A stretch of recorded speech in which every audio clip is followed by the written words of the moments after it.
então, né, já que nova forma de governo, então é o Império. O Império surge em 27 antes de Cristo e vai até o período final do Império Romano, que é em 476 depois de Cristo. E é nessa época que vão construir o Coliseu. Então, o primeiro imperador de Roma vai ser Otávio Augusto.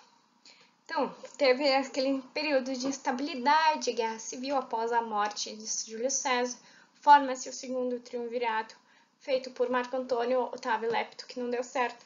E Otávio ele vai ser aclamado como o primeiro imperador. Ele, que era filho adotivo de Júlio César, queria ser tão grande quanto Júlio César. Júlio César tinha um mês em sua homenagem, né, no calendário que a gente usa até hoje, o mês de julho, que tinha 31 meses, 31 dias, 31 dias.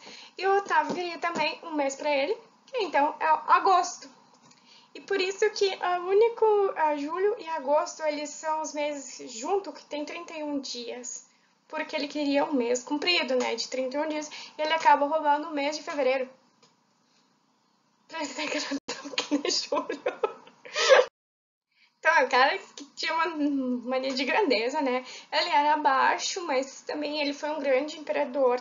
Ele conseguiu fazer grandes realizações e trazer um período de paz para Roma, né? Ele reorganizou a marinha, o exército, transformando em forças mais permanentes e disciplinadas. Regularizou a coleta de impostos, e também fez mais distribuição de pão, né, e grandes obras públicas. Não só como Otávio Augusto, mas muitos imperadores, eles vão querer fazer grandes construções em Roma para mostrar para que se lembre para toda a eternidade o seu governo, né? E eles construíram coisas para durar séculos, séculos e séculos. Então é que está ainda lá hoje de pé. Esse aqui é o Fórum de Trajano, né? Que era o centro, coração da cidade, onde se organizavam muitas questões políticas. Tem uma foto aqui em cima, que é o jeito que seria antigo, e aqui estão as ruínas que estão ainda em Roma. O Circo Máximo, então, é uma das construções que também está em Roma, né? Não tem muita coisa hoje, né? Aqui tá as ruínas, né? Também feio, né? Mas era tipo um hipódromo, né? Onde aconteciam as corridas, com espetáculos com animais. As termas de Caracalla eram um lugar onde as pessoas podiam tomar banho e fazer suas necessidades. Os romanos, eles tinham uma ideia de privacidade diferente da gente, né? Eles faziam xixi e cocô ao público, né? As pessoas iam lá no banheiro público, estavam lá fazendo xixi e cocô com um desconhecido do lado. Podia ser até a hora livre. Também tomavam banho, saíam andando pelados. Inclusive, o ato sexual podia ser assistido. Aliás, quando a pessoa casava, ele deveria ser assistido para ver se houve mesmo acópolo.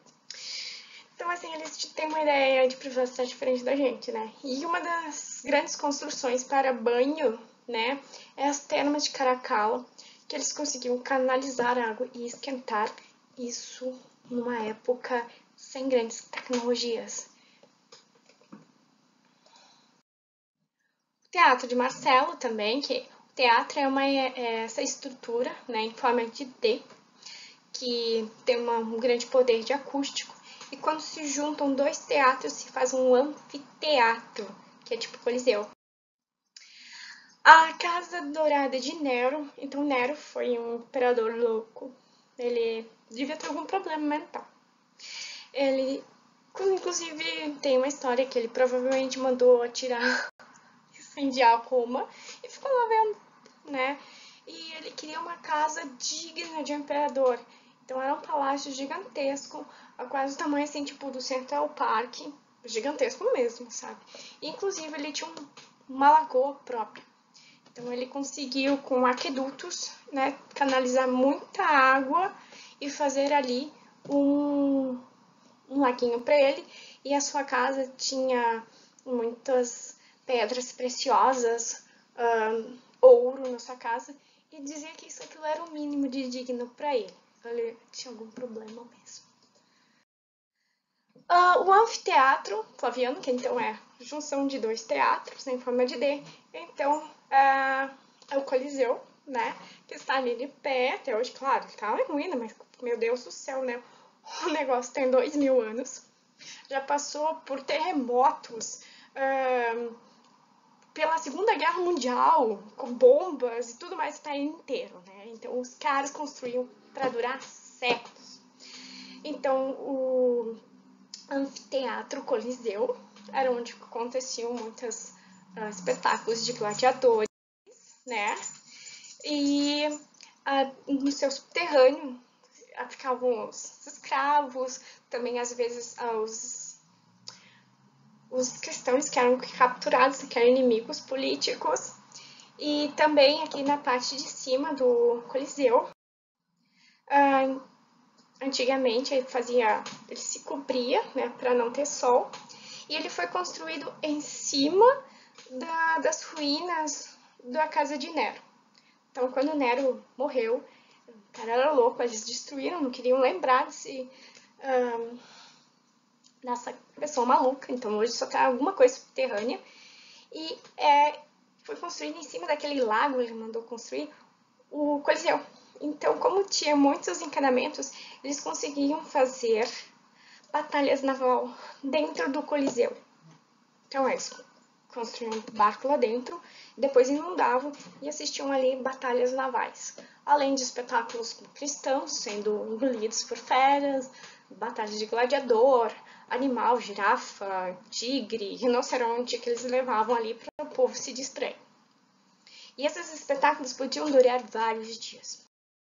Outra grande invenção dos romanos foram os aquedutos. Eles não tinham água encanada. E a Roma era uma cidade com mais, com milhões de habitantes, né? Uma das maiores cidades do mundo. Aliás, os romanos, já que eles ocuparam quase toda a Europa, as grandes capitais da Europa foram fundadas pelos romanos, inclusive Berlim, Londres, Paris, são cidades que eram, né, meio ocupadas ali por os romanos. E eles precisavam de água para esse monte de pessoa, então eles traziam das nascentes longes através do aqueduto, que ele tem um declive contínuo, aqui em cima passava água. E eles também inventaram essa lógica arquitetônica do arco, que é para economizar cimento, material de construção e mesmo assim manter a resistência. Isso foi uma coisa deles, coisa da engenharia deles. E a gente usa até hoje. Outra grande construção foi o Panteão, que é meio que cópia do Partenon de Atenas, né? Olha a fachada. Né? Eles são influenciados pelos gregos, né? Seus deuses, tudo é meio que influência. E é a primeira grande vão de cimento. Né? Inclusive, eles têm essa ideia de cimento que não tinha antes. Não é um cimento que nem hoje, tá? Uma pozolana, uma massa que eles faziam com pó vulcânico. E eles então conseguiram fazer primeiro um grande quadrado, assim, sem pilares. Então, para sustentar, eles fizeram a abóbada, que é esse círculo aqui, para ir aliviando a tensão. E para resolver algum problema, eles tiveram que fazer ali, arquitetônico, um buraquinho, para resolver a tensão e não desmoronar. Essa aí foi a primeira grande construção, então, grande vácuo da história. Primeiro. Uma outra política do Império foi a paz romana. Quando o Império ele chega na sua extensão máxima, no governo de Trajano, precisava se manter o controle, né? Porque era muito grande, muito distante, numa época em que não havia telecomunicações, era meio difícil de administrar regiões longínquas. Então, e também havia muitos escravos, já haviam problemas econômicos. Então, para manter a ordem, eles repeliam rebeliões e revoltas. Então, a paz romana, ela é uma paz armada, né? E as regiões mais vulneráveis eram as fronteiras. que já começavam a serem invadidas por germânicos, começavam a se migrar, né, outros povos, que eles chamavam de bárbaros, e também Jerusalém, onde havia muitos judeus que estavam sendo escravizados. E ali nessa região de Jerusalém vai surgir o cristianismo, que também vai ser a grande pedra no sapato dos romanos. Foi no Império que o exército chegou a sua máxima. O alistamento não tinha restrições de classe, que qualquer pessoa podia ser voluntário, inclusive estrangeiros. Tornar-se legionário podia abrir caminhos para um cargo político, caso dos imperadores Trajano e Adriano. E também Júlio César, né, que foi um grande general. Além de combater, fazer escravos, eles abriam estradas, construíam pontes também. E também faziam parte dessa legião romana engenheiros, pedreiros, ferreiros, carpinteiros, porque nessas batalhas eles precisavam construir muitas coisas. Por exemplo, Júlio César, para atravessar o rio Reno, ele construiu uma ponte, coisa que os germânicos não conseguiam fazer. Foi lá, explorou, conquistou, e depois voltou e desfez a ponte para eles não conseguirem atravessar. Então, por isso que eles precisavam de muitos engenheiros.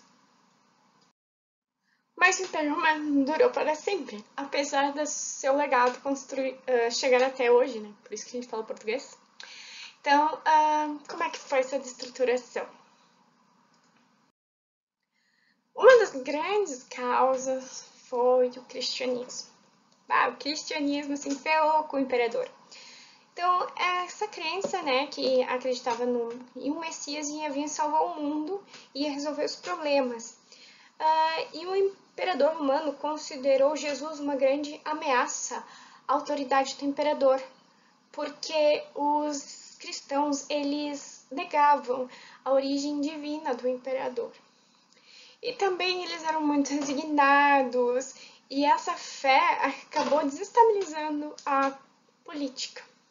Então, para resolver um pouco desse problema, o Jesus Cristo foi condenado à crucificação pelo governador da província da Galileia, o Pôncio Pilatos, né? Jesus Cristo, ele existiu mesmo? Sim, ele existiu, gente, tem provas históricas, documentos romanos, que provam que pelo menos Jesus Cristo, uma pessoa, existiu, tá? Não dá para provar que ele é filho de Deus, isso é uma questão religiosa, mas que existiu essa pessoa que incomodou os romanos, existiu. E ele foi ele foi condenado, né, à crucificação, que nem era uma das piores detenções, né? Não era das piores, não, eles tinham piores, desmembramento, empalamento, crucificar de cabeça para baixo. Então até eles não queriam fazer ele de um grande vilão para não chamar muita atenção. Ele foi morto, crucificado, isso nem era uma das piores penas. Carregar cruz, ser pregado, nem era uma das piores. Eles eram muito sádicos, os romanos. E todos os cristãos, né? A igreja católica ela não existia ainda. Então quem seguia era cristão. Eles foram condenados ao exílio, ao trabalho forçado, escravização, tortura, crucificação, ou eram expostos às feras no Coliseu ou em outros anfiteatros. Mas o cristianismo não foi a única razão da desestruturação do Império Romano. Não é fim do Império Romano, porque não estou vendo assim, pum, acabou, né? Não foi um asteroide.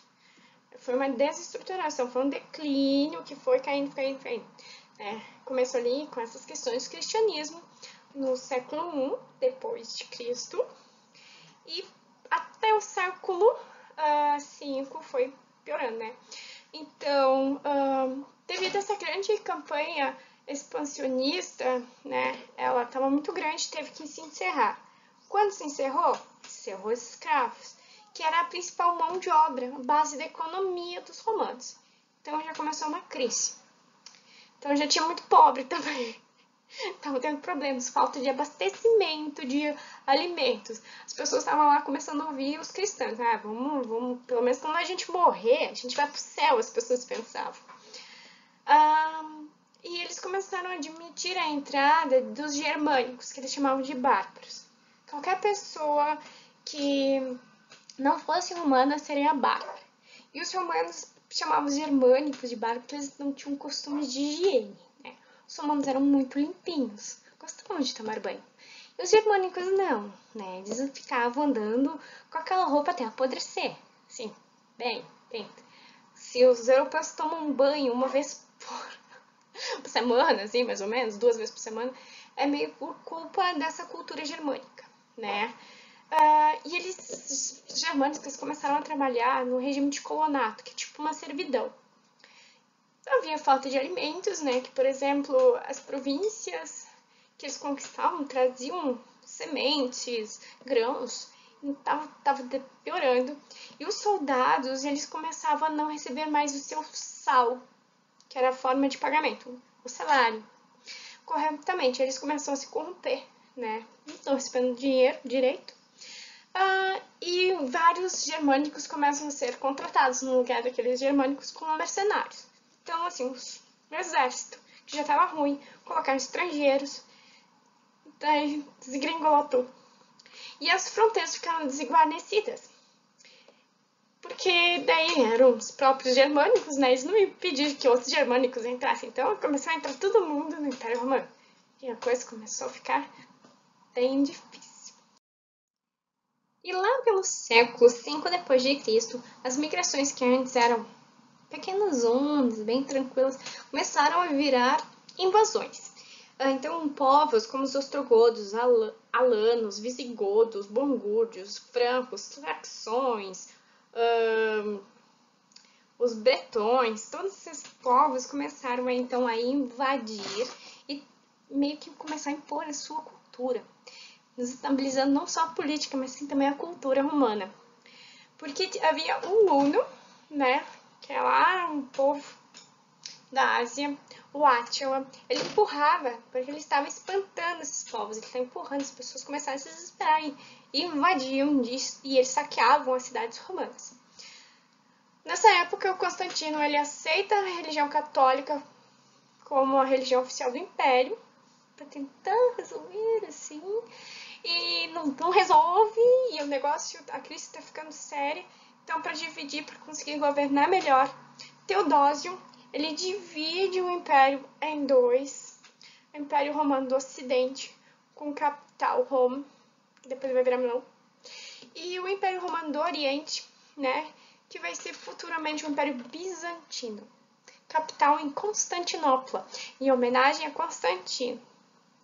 Mas tudo isso não resolveu.